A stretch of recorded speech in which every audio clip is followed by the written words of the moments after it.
Welcome. I'm Kendall. I'm running for Florida State House in District 18, which is located in northern St. Johns County.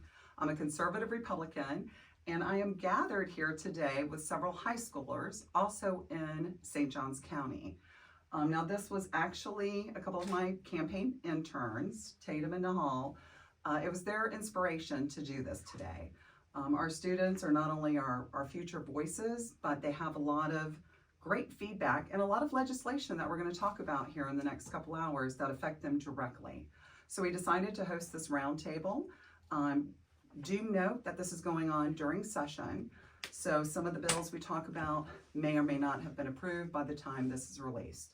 It will be a multi-part session, so we will release segments as we go along once a week on our social media platform.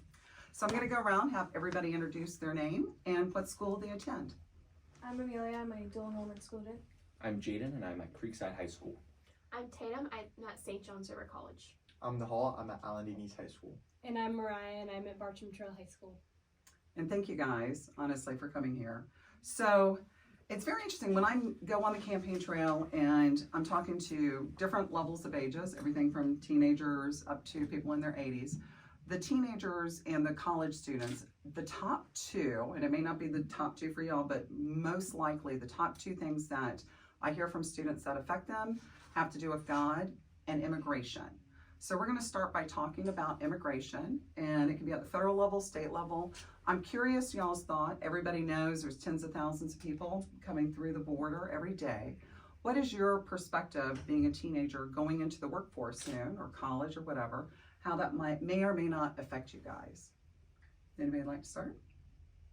I think I'll go first. I can say personally from experience, I think our country is built upon diversity, right? We're all the same, but we all have our different paths. We're all unique individuals. And I believe legal immigration is the foundation of that. But when it becomes people just coming through the border, willy-nilly, there's no security in that aspect, I feel like that's infringing upon those that came legally through this country. Yep. We are truly a melting pot country. We are founded on the basis of people working hard for their families and the American dream. And there's people right now who are using our healthcare and our resources who aren't part of our country and aren't integrated and don't have our values that make America so great, that will crumble our societies. Are we kind of in agreement? Mm-hmm. Yes. Yeah. Yeah. Everybody? So are you guys concerned at all that it'll affect you with maybe positions in college openings or in the workforce, getting even jobs now or down the road? Are you worried about housing issues or kind of all the above? Anything in particular?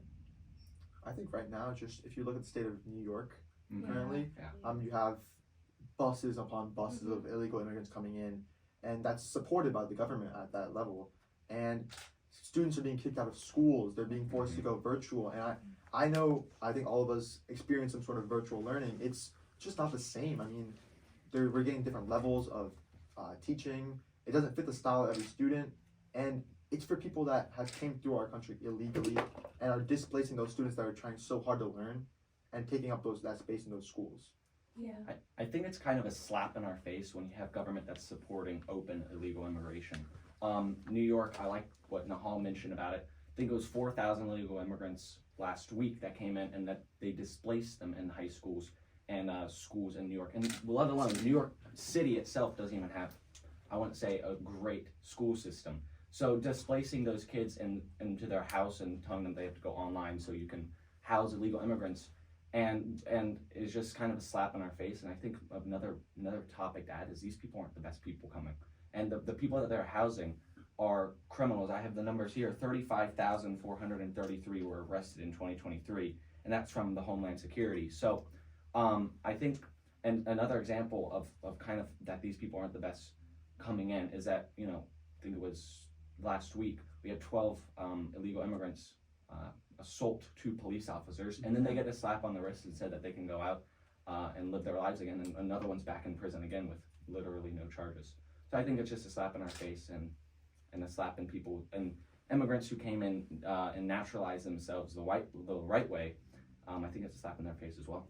As someone that lived in New Jersey for many years and was constantly going back and forth from New York to New Jersey as my parents' jobs were there and certain schooling environments were there, it was difficult to move around with how many people were already there. The amount of traffic and issues getting to places on time, like we were spending hours in the car every day just moving around to a place that should be less than 10 minutes away with what were already there. And I was maybe 9 when I was transferring from going from school to school and not being homeschooled at that period of time, and it was crazy then. And I can't imagine with thousands of people coming in how much more crazy the roads are, how more difficult it is for students to even get to school, with the amount of homelessness that is appearing, with the amount of issues that are appearing in safety regulations because people are camping outside of schools because there's open spaces for that. And I just can't imagine how much more crowded it already is when there already is so little to be had there. Yeah, I think a big reason why this is such like a overt problem is because it doesn't just affect the border places. It's especially being prevalent in urbanized areas right now, and it's not just affecting one aspect of those urbanized areas. It's involving school, it's involving our criminal justice system, it's involving just like transportation. I know that you have experience in New Jersey, and I've lived in the Chicagoland for over a decade, and I see a lot of different people groups together, which is an amazing thing because we are the melting pot of America. But it's important to realize that we have to have regulations, and we have to have a cap where it's safe for our citizens. If we don't have that, then we don't have a working civilization. And you guys really bring it home for the same subject. We'll bring it local now, right? So St. Johns County, we can talk about overcrowded schools, transportation issues, right? I mean, like we can't use, the latest statistics I saw was that 1,000 people are moving into Florida every single day. Yeah. Yes. So, and St. Johns County is the fastest growing district in the state, county in the state. So I will tell you my number one platform piece, because I'm not for raising taxes, and we still have over 56,000 homes that have already been approved that can be built. Now, developers won't go to max capacity. They'll build probably between 40 and 50,000. But we are in dire straits. I'm sure any of you, I've heard so many stories, I'm sure you're all probably gonna nod your heads on this. What may have taken you 10 minutes to get to high school is now taking 30 minutes. I mean, you see it all the day. And the portables, and we're opening up schools with portables. I mean, to add, to your point, what you saw in New Jersey, I mean, to add any extra weight will just sink us. We're already sinking. We don't have hurricane evacuation routes. We're in dire straits. So for y'all to know, my number one piece, the FDOT budget is around $12 billion every single year. And it seems to me St. Johns County does not typically get a lot of that money. It seems to go to the bigger cities like Orlando and Miami and stuff like that, in my opinion. We have got to start getting more of those funds for roads. So I've actually been working with FDOT in our county. I don't know if y'all realize, but 95 is going to start expanding from at least World Golf Village north because of the First Coast Expressway. It's that outer loop that's going to connect between County Road 210 and World Golf Village. They had first looked at it a few months ago to widen it to 10 lanes with toll booths. But then they found out it was too cost prohibitive. I know, so now they're just going to widen it to 8 lanes. I tell y'all the way I heard it, so 8 lanes doesn't sound so bad now, you know.